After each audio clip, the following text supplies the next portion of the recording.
Fayoulou azo kende na biso, azo poser la condition et le peuple était d'accord par rapport aux propositions. Finalement, bozozo à pouvoir ba ministère pour s'en servir ou soit pour servir nation. Parce que ce qui Fayoulou et Sengela qu'on soit primature pour servir peuple congolais et Sengela qu'on poser la condition. Si tu avais des expériences, des expertises, il y a la mboka musala. Si on a accepté directement, non Fati Beton, ne laisse pas la primature, là c'est la mboka musala. Là c'est la peuple congolais.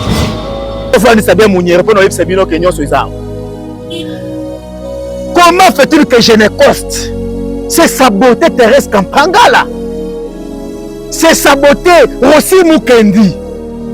Allez célébrer le 2 août Nakati ya Rwanda devant Paul Kagame, Monsieur Ambongo, notre nouveau politicien que nous avons au Congo, notre cher ami politicien que nous avons, il part au Rwanda pour aller se manifester liboso ba Rwandais, un pays de massacre, un pays qui a perpétré sur le territoire congolais pour tuer les Congolais en cascade, en chaîne. Tébino déjà, attention, vous devez quitter les zones occupées pour le bonheur du peuple congolais. Et Kabila Sikoyo, où vous allez partir, une personne au grata. Soit au son et pas d'abino, et pas d'abino, famille à Banyarugabo. Namoni, Olive Lembe a commis Likolo. Olive Lembe, Kobengi Saba comédien, Kobengi Saba journaliste, na Côte d'Ivoire, na Abidjan. Gouvernement est bimi. Au nom de le gouvernement est bimi. Mais Sikoyo, na kati ya gouvernement ndenge bimi penza boye, banguna wana ba échoué. Nzo kande bakabale ezalaki na kati ya se e batama. Bakabale wana banguna wana banda ko attaquer gouvernement oyo ya Fati Beton ya Simina D. Moyo kama solo ndenge zokende ya bwana banguna ba échoué. Ya waboni ba Fayoulou na ba défense kitoko ba bibi na gouvernement Simina D. Parce que Fayoulou avec les anciens la stratégie ya kala na histoire la kala alinga répéter histoire il y a 1998 jusqu'à 2003 na ndenge zalaki ya kokendela kati ya Sen City oyo ko mise après la ministre ya dialogue intercongolais lokuta pe luvunu Fati Beton moi na espace de limité à cette carte alors que niet il n'y aura plus encore la répétition de la même histoire. Banguna ba échoué, Fayoulou a échoué, Epenga a échoué, Devos Kitoko a échoué. Comment fait-il ba pessi proposition à Monsieur Fayoulou? Tu dois pouvoir accepter un poste ministériel, soit primature et pas Fati Beton, moi na maman Marc Kassalo. Alors que non Fayoulou, tu es un combattant de Kabila parce que quand ils soutiennent Makambu, dans la condition où il faut que pour avoir primature et Sengeli après dialogue. Oh, Fayoulou, après dialogue, et le dialogue qui sera convoqué par qui? Oh, le dialogue, il y a 5 ans avec SCC. Mais 5 ans avec SCC, il y a les Rwandais. 5 ans avec SCC, ils sont financés par les 9 pays voisins qui entourent la RDC, qui profitent sur la violation, le viol et le pillage de mineurs. Pour ça, la mort avec l'expertise, l'expérience que tu as, non, tu poses des conditions. Non, nous, la jeunesse d'aujourd'hui, les vrais patriotes, on a déjà lancé un œil sur vous. On connaît toutes les stratégies que vous êtes en train de planifier avec les Ambongo, avec les Chols et les consorts. Et les monseigneurs qui sont attachés avec les gens comme les Nanga, les Bissimo et les consorts, là, les Kabila, les gens qui sont en train de militer avec les titres de carré minier. Dialogue one il faut ezala. Bazwa penza, basala une commission, bacha bango na nzela ya Kinshasa. Bacha bango na banzela ya RDC ya ba province sur Congo. Basenga soki peuple kaka. Soki a cause de la pour dialogue. Vous allez comprendre que le peuple n'est pas pour dialogue. Le peuple n'aime jamais qu'il y ait le dialogue. Combien de fois que le Congo a dialogué? Ceux qui veulent le dialogue, c'est Kabila qui a perdu 600 titres miniers. Il y a famille ailleurs. C'est Kabila qui cherche une survie politique. C'est Kabila qui aujourd'hui a tambouré ba bébé.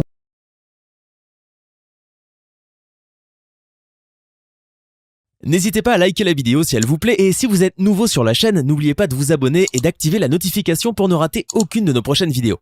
On commence. Bonjour, bonjour à tous les Congolais. La bisika nyonso bozali. Na bamboga nyonso mingi babo bazana kati ya États-Unis pour la musala kitoko et pas ya mwana matete Trump, président qui collabore toujours avec Fachi Beton, le leader du Congo. Merci beaucoup parce que l'émission Nabiso Lelo et Bandi, l'amour de la patrie, que vous avez toujours l'habitude de suivre. Et pas il y a sénateur debout, la grande gueule de la République, le communicateur du chef de l'État. Lelo et Ozala Mokolo Oyo, après Simbouamboa Boy, donc Roche Liba to l'ambeli yango. On veut dire Fachi Beton reste toujours béton. Je salue en passant mon excellence honorable Nixon Nzinga, Papa Bourse, plus de 150 jeunes étudiants de l'UDPS à l'Université de pétrole et du gaz. Donc disons, on aura bientôt les ingénieurs dans le secteur pétrolier. Oyo barosilisa. Nayango tosilisi tozo banda émission na biso l'amour de la patrie qui est digne d'être de pouvoir défendre le chef de l'État et aussi défendre tous les Congolais en général. To banda émission na biso. Bande wala ngai nazana esengo makasi parce que Banguna ya RDC, Banguna ya République démocratique du Congo va échouer. Banguna va échouer. Banguna va échouer, va échouer. Banguna va échouer, va échouer. Nzembona. Et comme je la ngonga wa ba Congolais soufa ye banzembona. Parce que Banguna va échouer. Est-ce que nous sommes Banguna ba Congolais? Banguna na biso baza tellement ebelé makasi. Oyo boyebi bango. Banguna baleki makasi na yango to bandi pona yebisa bino ke banguna ba échouer na ba plan na bango gouvernement ebimi bonyo moko bomoni ke gouvernement ebimi mais sikoyo na kati ya gouvernement ndenge ebimi penza boye banguna wana ba échouer nzo kande bakabala ezalaki na kati ya se e batama bakabala wana banguna wana banda ko attaquer gouvernement oyo ya Fachi Beton ya Simina D. Boyo kama solo ndenge zo kende ya bwana banguna ba échouer. Donc bangula ba échouer Fachi Beton mona mama Martin tellement que mama na stratège aleki banguna na mayele banguna wana baza ba fayulu ya woboni ba fayulu na ba défense kitoko ba bibi na gouvernement Simina DT parce que fayulu avec les anciens la stratégie ya kala na histoire la kala alinga répéter histoire. Il y a 1998 jusqu'à 2003. Na ndenge zolaki ya kokende la kati ya Sen City oyo ko mise en premier ministre na dialogue intercongolais. Lukuta pe luvunu Fachi Beton mwana espèce de limité à cette timbela carte. Alors que niet il n'y aura plus encore la répétition de la même histoire. Banguna ba échoué, Fayulu a échoué, Epenga a échoué. Devos Kitoko a échoué. Comment fait-il si proposition à M. Fayulu? Tu dois pouvoir accepter un poste ministériel, soit primature et pas Fachi Beton, moi, maman Marthe Kassalo. Alors que non, Fayulu, tu es un combattant. Au Bondi Sepe Kabila, Bamar Chebele, Fayulu Zoba Kaz Namoutou. Dans cette lutte que nous avons mérité de pouvoir arracher le pouvoir dans les mains des Rwandais, Fayulu, tu mérites d'être aussi, de servir aussi le pays à côté de moi, Fachi Beton. Yaka Kastosala, Tosala Mboga Moussala, Bayambi, Osali, discours moko qui est vrai patriotique, discours kitoko, Baktuyo soit sepelaki, et vous avez tendu la main au fils du pays, le patriote Félix Antoine Tshisekedi Tshilombo Fachi Beton. Ayamba qui a fait toute ta délégation au Bimbalayo. toute une délégation bayambaki bino baepenge badevos kitoko bafayulu boyaki Fachi Beton yambaki bino na palais de la nation na salon na ya accueil ya ba accueillir les hommes avec beaucoup plus d'honneur. Mais makambo que Fayulu va proposer une primature. Fayulu on est accepté. La primature est travaillée pour le pays, mais Fayulu n'a pas si accepté, mais Fayulu pose des conditions. Quelles sont les conditions où il faut poser pour dire ma primature, où il faut Beton propose à qui est. Yango na bisbilo que Bangula va échouer. Les traîtres AFC Azara Bato Bazara Bazolo occupé AFC Azati Nakati Alamuka. Tina Epenge Azamuto AFC na défense kitoko na Fayulu. Ils travaillent pour les causes de l'AFC de Kabila parce que quand ils soutiennent Makambu dans ma condition où il faut que pour avoir primature et s'engagner après dialogue. Oh Fayulu. Après dialogue et le dialogue qui sera convoqué par qui? Oh le dialogue il y a 5 ans avec SCC. Mais 5 ans avec SCC, les 5 ans avec SCC, ils sont financés par les 9 pays voisins qui entourent la RDC, qui profitent sur la violation, le viol et le pillage de minerais et la tuerie en chaîne de la RDC. C'est ça gouvernement Wana, il y a 9 pays voisins où ils ont financé Fayulu. Ils ont financé Mbongo, SCC, tout ça. Mais ils doivent comprendre que le temps n'est plus le temps de répéter la même histoire. Fayulu pose des conditions pour prendre la primature, à cause de la primature simplement après le dialogue. Non! Le temps n'est plus au temps. Fachi Beton est toujours au veille. Banguna va échouer.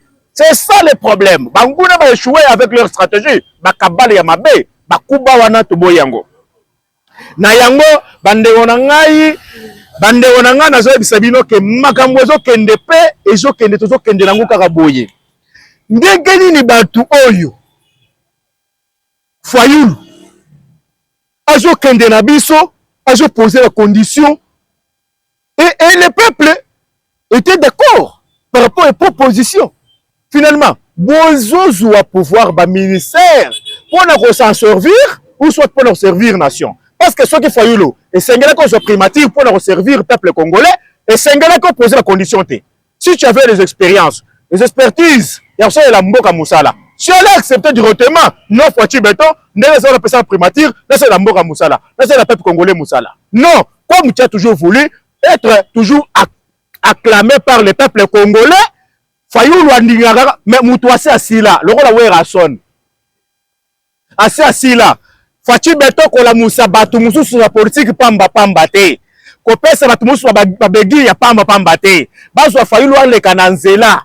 Batou komona Batou Rolanda Fayulu. Batou mukebe mukeka kaboye ni Rolanda Fayulu. Mais sura mutamba oyo kaka mutamba oyo ale kananzela. Komona nzela ko tonda. Mais on ne peut pas comparer d'époque Fayulu là déjà moutoko là déjà. Et puis on te donne même un cadeau là pour ça la mboka Moussa avec l'expertise, l'expérience que tu as. Non, qui pose des conditions. Non. Nous, la jeunesse d'aujourd'hui, les vrais patriotes, on a déjà lancé un œil sur vous. On connaît toutes les stratégies que vous êtes en train de planifier avec les Ambongo, avec les Chol et les consorts, et les monseigneurs qui sont attachés avec les gens comme les Nanga, les Bissimo et les consorts, là, les Kabila, les gens qui sont en train de militer avec les titres de carré minier, familial, les consorts, qui se révoltent et tout ça. Mais il faut ici là. Dans l'émission projet de Robert Milowana. Ah, tout par rapport à Bandeko, tout d'abord, Bibi na gouvernement. Baboyi contre le gouvernement. Et il pose des conditions. Makambouana ezana tinate. Makambouana esengeli esila. Il faut ici là. T'as le rôle à Fayulu. Aposaki Makambo a sorti de la crise. Alobi Kazana plein sorti de crise. Mais occasion Zaki Wanas. Vous avez Premier ministre.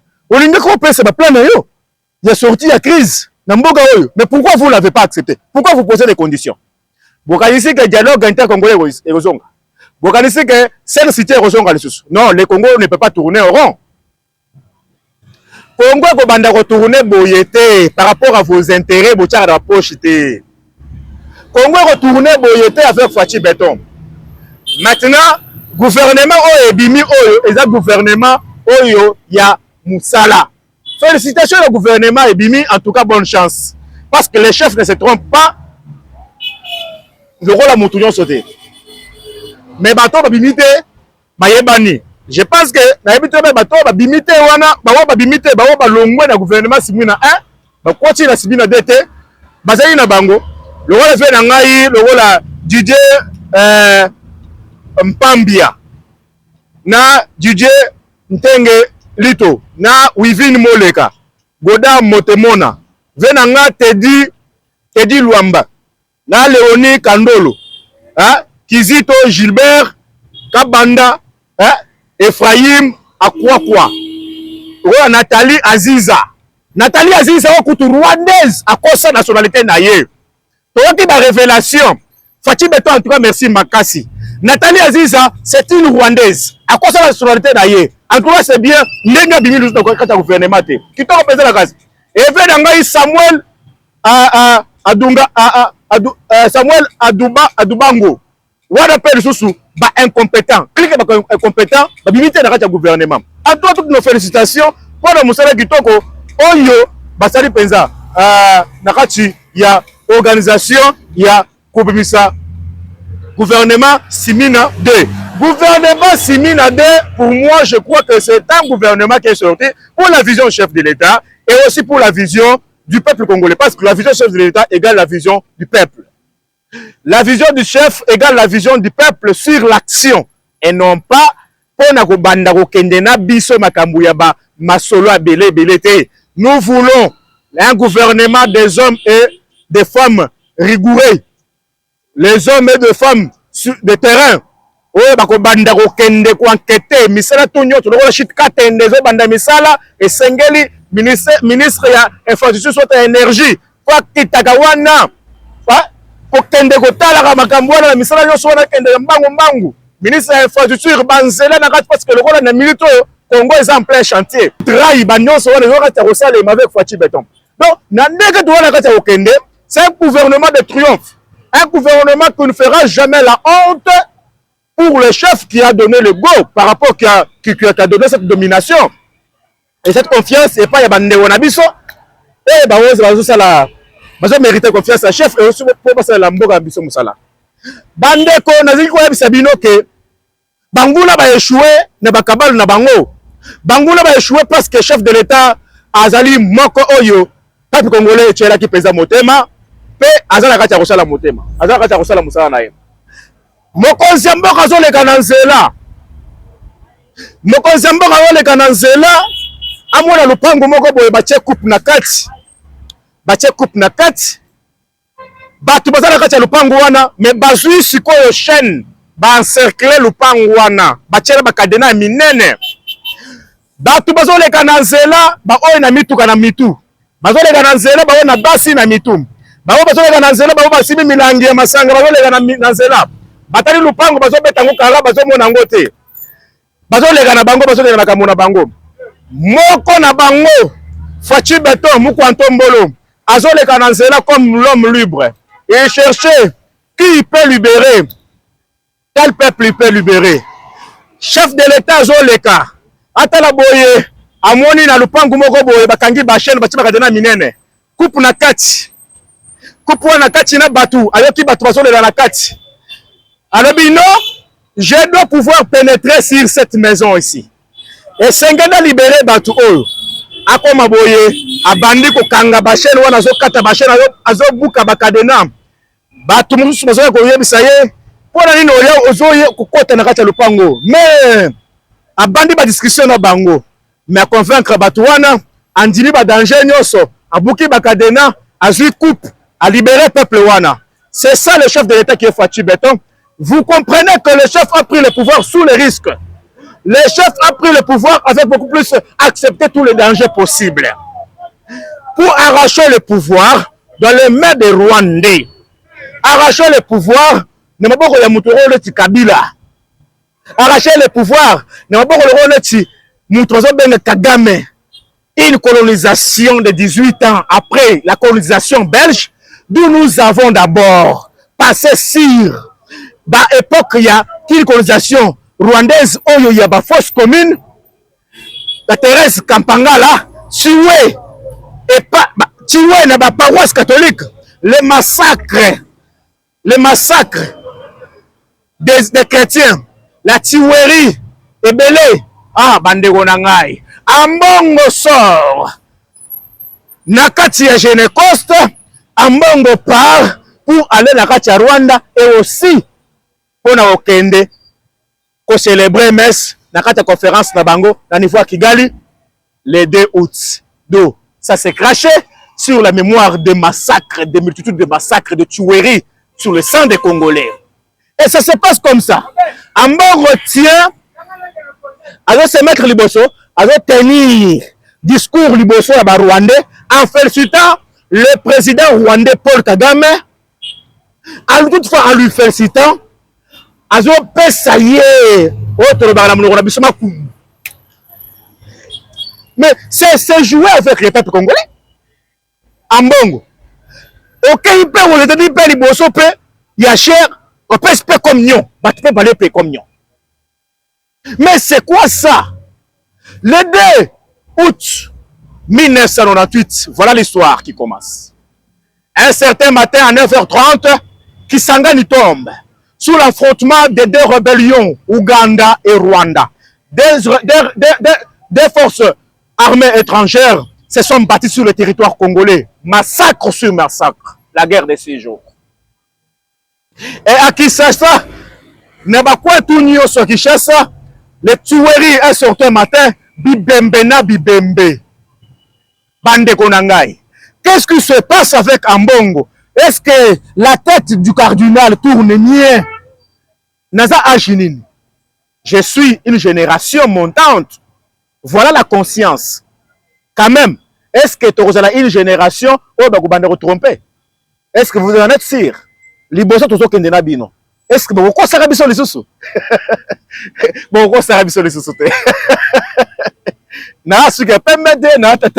Je suis un jeune. Vous connaissez que cette génération n'est aucun indépendant. À part Oyo Bakota na Libaba ya Kabila à 18 ans, Batanga Tewana.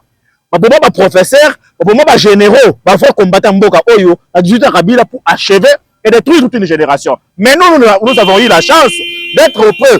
La chance de limiter était celle de Moulumba, d'être bien protégé et d'être nourri. Il y a pas bonne parole, il y a conscience, il y a amour de la patrie. C'est pour cela nous sommes avec vous. C'est man, c'est si la gâté.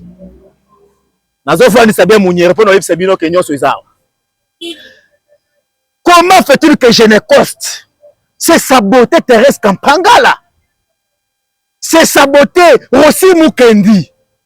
Allez célébrer le 2 août nakati ya Rwanda devant Paul Kagame, Monsieur Ambongo, notre nouveau politicien que nous avons au Congo, notre cher ami politicien que nous avons, il part au Rwanda pour aller se manifester liboso ba Rwandais, un pays de massacre, un pays qui a perpétré sur le territoire congolais pour tuer les Congolais en cascade, en chaîne.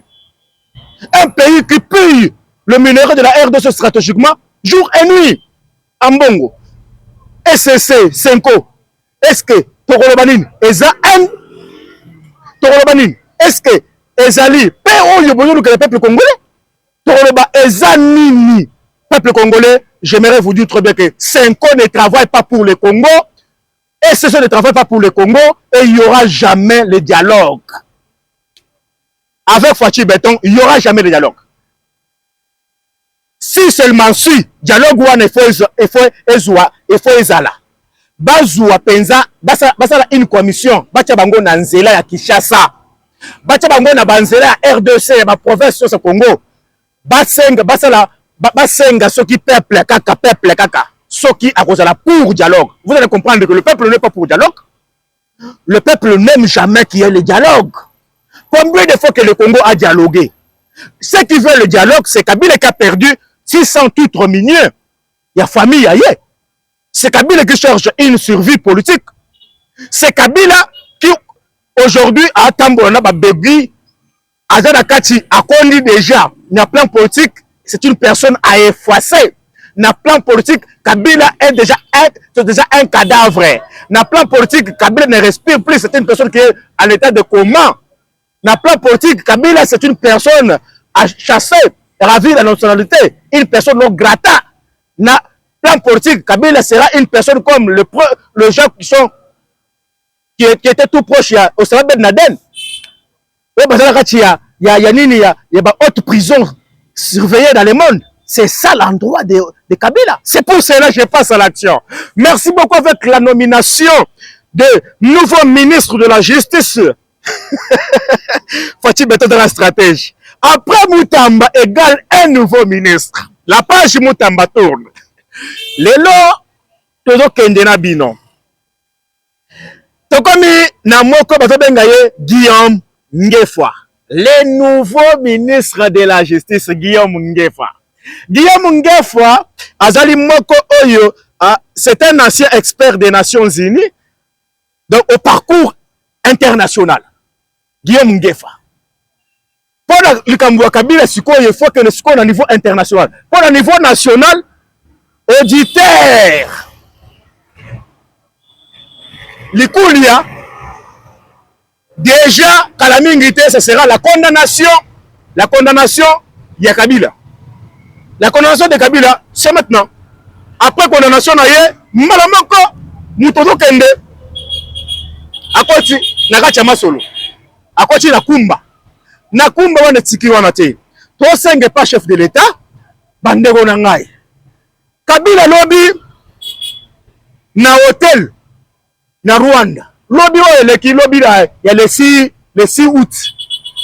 Basalaki na muto bazobenga nani Rwanda oyo nani na Rwanda oyo Nyarugabo. Na Kabila na hôtel Grazia. Hôtel Grazia, Nambi Colline Kuna na Kigali. Et une autre réunion stratégique au Kabila na Yarugabo Basalaki. Et je crois très bien que ceux qui ont mbongo na Soka qui na Kacha Congo, ces gens-là étaient là dans ces réunions-là. C'est une révélation. La vérité est moi. Basali réunion na Bango Zaki na bit, il y a que Sengele Basala une nouvelle rébellion qui va prendre la place de M23.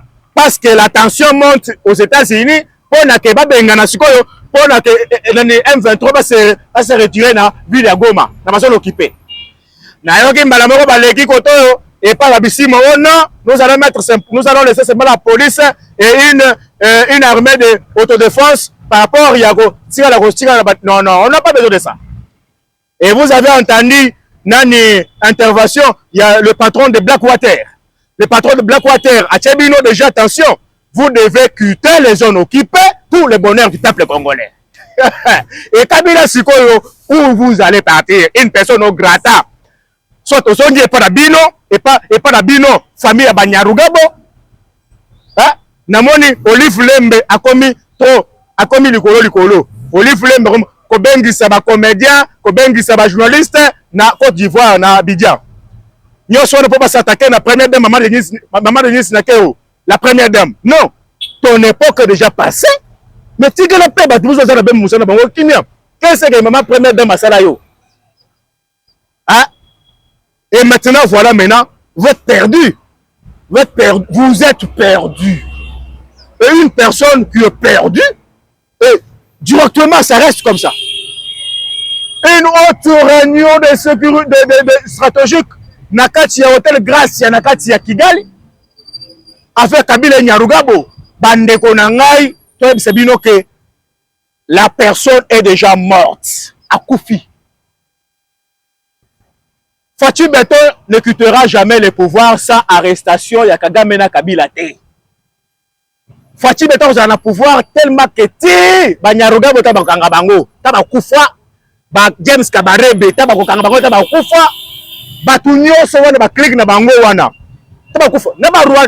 Nous sommes dans le temps de les lorsque tu kende wapi tomo suka wapi oh il faut dialogue YSC 5 dialogue ekozala te dialogue wana ekozala te parce que la seule personne qui peut convoquer le dialogue ce n'est que le chef de l'État. Soit le chef de l'État travaille pour la vision du peuple congolais. Soit bon c'est un peuple ici mon conseiller non dialogue ezala te. Ça veut dire qu'avec le nouveau entrée à ministre Oyo, Ngefa, Ça veut dire que c'est son arrestation au niveau international. Bakangi bango. Hein? Au niveau international, c'est bakangi bango. Bande onanga. Est-ce que vous comprenez réellement que makambo ezala kati ya kolega biso moko ba congolais? Il faut tous tout d'abord intelligent, tous à mayele. Il y a accompagner le chef de l'État, accompagner mon conseil mboka na nyonso na kati ya kosala. Sikoyo makambo oyo kati ya kolega ba cheli biso sikoyo et pas ya mwa janvite ba che sikoyo o bazo benga mwana ko lupango et les airs tembo mwamba. Bon, c'est le temps. Donc, on va frapper belé. Et les airs tembo mwamba mutuwana, d'abord, c'était combattant sur le média. Et les airs tembo mwamba. On va tirer wana to bona vice-ministre de la Défense. Et pas un mois d'invité. Donc, bah, t'étais le baza ba grand combattant. Bah, le rôle, bande côté, y a ba équatorien. Esprit na bango. Vous comprenez très bien. Voilà, Lumumba. L'esprit Lumumba qui circule. L'esprit Lumumba sillonne au Congo na minito. Nakatia Fouachi Beton, Nakatia Lézard Temomamba, Nakatia Jean-Pierre Bemba Gombo, mais comme vous, le Fouachi Beton longi bango. Donc, on a échoué. Donc, on a échoué. Bande onangai. Les hommes, c'est bien qu'il est le temps maintenant de frapper. Je félicite d'abord le chef de l'État pour beaucoup plus stratégie à zone menée sur le terrain. Je félicite le grand coran de la nation pour sa détermination parce que Aza Nzambe. Parce que Aza Nzambe pe musala pe zomonana. Na yango bandeko na ngai pona lelo na komi osukisa émission. Pona osukisa pe émission yango na pesi mbote tout d'abord et pas caméraman, mon réalisateur, auto danaye.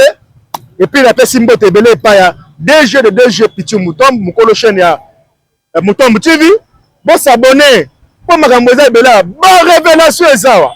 D'ailleurs, émission Royal Liboso bozo yanda masolo mususu. Et aux à la paix sénateur debout la grande gueule de la République, mon le peuple congolais. Je vous dis grand merci Makasi pona nyonso. Merci beaucoup.